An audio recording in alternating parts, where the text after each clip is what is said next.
오늘도 이 목소리를 찾아주셔서 감사합니다. 구독, 좋아요, 댓글, 알람 설정은 저에게 많은 도움이 됩니다. 오늘은 60대 남성분의 사연입니다.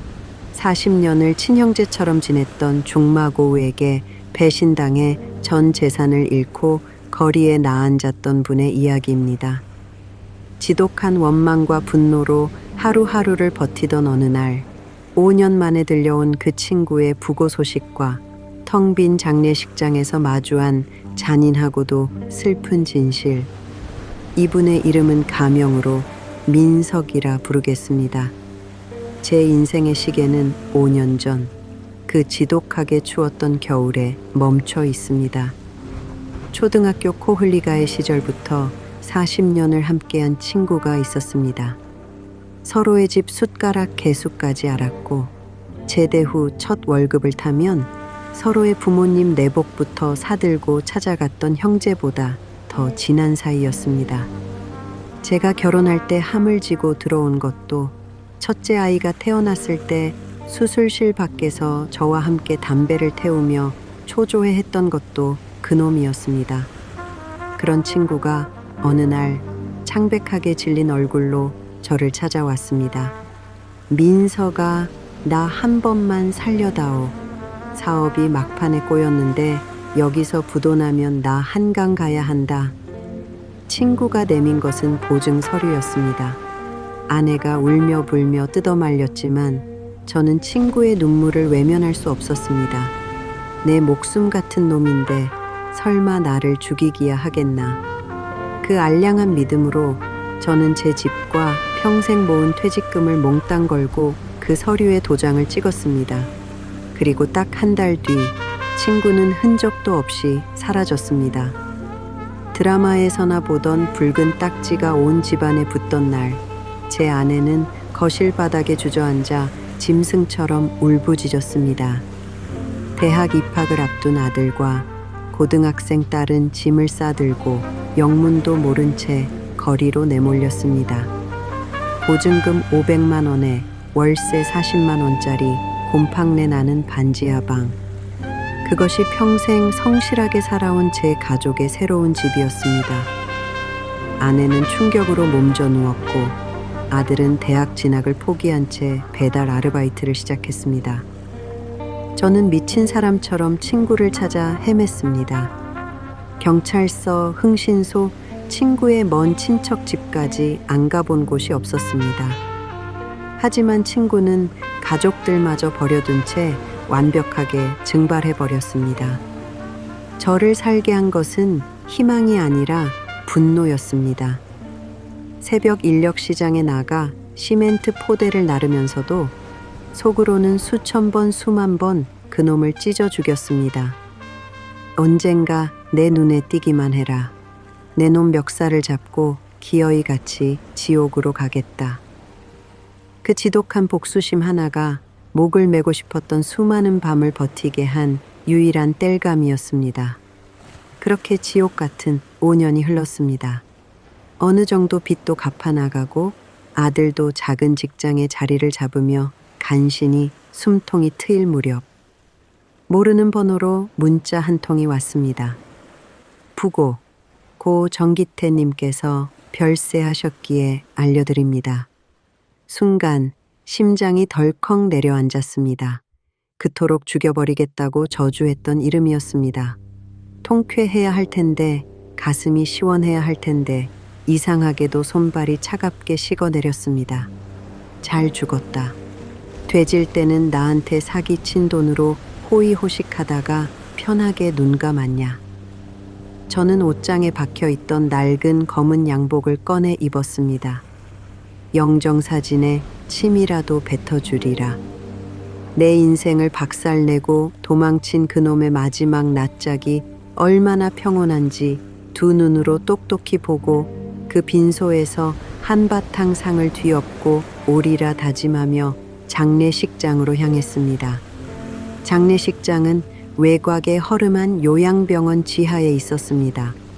화환 하나 없는 텅 빈 빈소에는 향 냄새조차 희미했습니다. 조문객은커녕 상복을 입은 사람도 친구의 아들 하나뿐이었습니다. 5년 전 아버지가 도망친 뒤 빚쟁이들에게 시달리다 못해 야반도주했다던 그 아이. 훌쩍 커버린, 그러나 몹시 수척해진 친구의 아들이 저를 보자마자 그 자리에 털썩 무릎을 꿇었습니다. 아저씨, 죄송합니다. 정말 죄송합니다. 아이는 바닥에 머리를 박고 오열했습니다. 제가 상을 뒤엎을 틈조차 주지 않았습니다. 저는 영정사진을 올려다 보았습니다.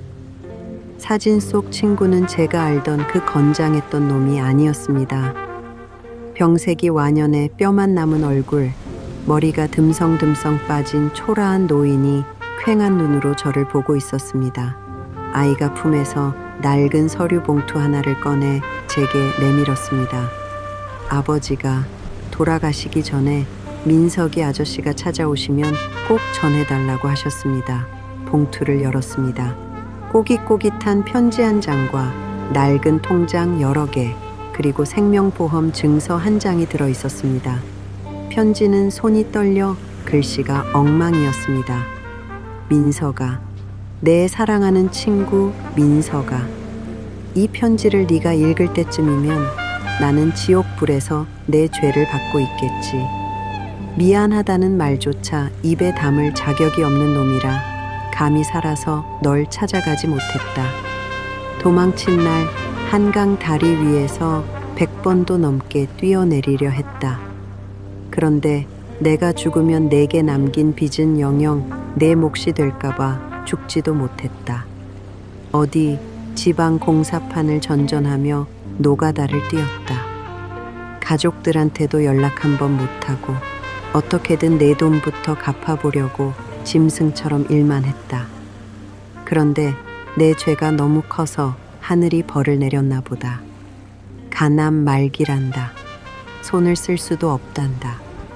모은 돈이라고는 쥐꼬리만 한데 내 목숨이 여기서 끝난단다. 민석아. 내 몸뚱이를 담보로 사망보험을 하나 들어두었다. 보험금 수령인을 내 이름으로 돌려놓는데 참 오래도 걸렸다. 이 돈이 나오면 네가 나 때문에 잃은 집값에는 한참 모자라겠지만 그래도 우리 재수 씨와 조카들 길바닥에서 밥은 안 굶게 할 수 있을 거다. 아프게 해서 미안하다. 내 인생을 망쳐서 정말 미안하다.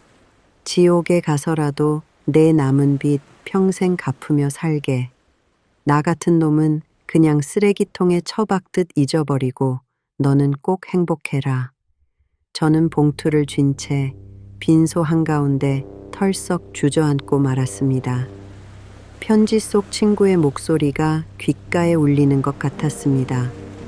통장을 열어보니 매달 30만 원, 50만 원씩 이름 없는 계좌로 입금된 내역들이 빼곡했습니다. 막노동으로 피땀 흘려 번 돈을 차마 제게 보내지는 못하고 자기 혼자 통장에 모아두고 있었던 것입니다. 이 바보 같은 새끼야. 이 멍청한 새끼야. 저는 영정사진을 부여잡고 통곡했습니다. 원망하고 저주하며 상을 뒤엎으러 왔는데 그놈이 평생 나를 속이고 떵떵거리며 잘 살았기를 오히려 바랐는데 차라리 어디 가서 사기나 뻥뻥 치면서 나쁜 놈으로 살지 왜 공사판에서 병든 몸을 끌고 이 알량한 돈 몇 푼 모으겠다고 그 고생을 하다 죽었는지. 돈은 돈대로 다 잃고 40년 죽마고우는 차가운 뼛가루가 되어 돌아왔습니다. 차라리 나를 찾아와서 멱살이라도 잡히고 빌지. 그랬으면 살아서 얼굴이라도 한 번 더 보았을 텐데. 저는 빈소 바닥을 치며 짐승처럼 울고 또 울었습니다. 친구의 사망보험금은 얼마 뒤 제 통장으로 입금되었습니다. 그 돈으로 전세금의 일부를 갚았지만 제 마음의 구멍은 영원히 메워지지 않았습니다. 그 사건 이후 저는 돈의 무서움을 뼈저리게 깨달았습니다. 돈이라는 괴물은 사람의 이성을 마비시키고 40년의 우정을 단숨에 찢어발기며 가장 소중한 사람을 영원히 잃게 만듭니다. 우리는 지금도 명절이면 아내와 함께 그놈의 납골당을 찾습니다. 아내는 아직도 그놈을 용서하지 못했다고 하면서도 납골당 앞에 소주 한 잔을 따라 놓고 소리 없이 웁니다. 기태야, 이 미친놈아. 거기서는 돈 걱정하지 말고 아프지도 마라. 유리문 너머로 환하게 웃고 있는 친구의 젊은 시절 사진을 보면 여전히 가슴 한구석이 칼로 베인 듯 쓰라립니다. 저는 이제 누구에게도 돈을 빌려주지 않고 누구의 보증도 서지 않습니다. 그것이 돈을 지키는 방법이 아니라 내 소중한 사람들을 지키는 유일한 방법임을 너무나 크고 아픈 대가를 치르고서야 배웠기 때문입니다. 여러분, 친한 사람과의 동어래는 결국 둘 중 하나로 끝이 난다고 합니다. 돈을 잃거나 돈과 사람을 모두 잃거나. 가장 믿었던 사람에게 배신당했다는 상처는 평생을 가도 아물지 않지만 그 상처의 이면에 어떤 아프고 처절한 진실이 숨어 있을지는 아무도 모르는 법입니다. 민석 씨, 이제는 그 무거웠던 원망과 짐을 모두 내려놓으시기를 바랍니다. 그리고 하늘에 있는 기타의 씨도 이제는 빚진 자의 무거운 굴레를 벗고 그곳에서는 부디 편안하시기를 진심으로 기도하겠습니다. 오늘 이야기는 여기서 마칩니다. 댓글로 여러분의 솔직하고 따뜻한 이야기도 남겨주세요. 여러분이 품고 계신 소중한 사연도 언제나 기다리고 있습니다. 감사합니다.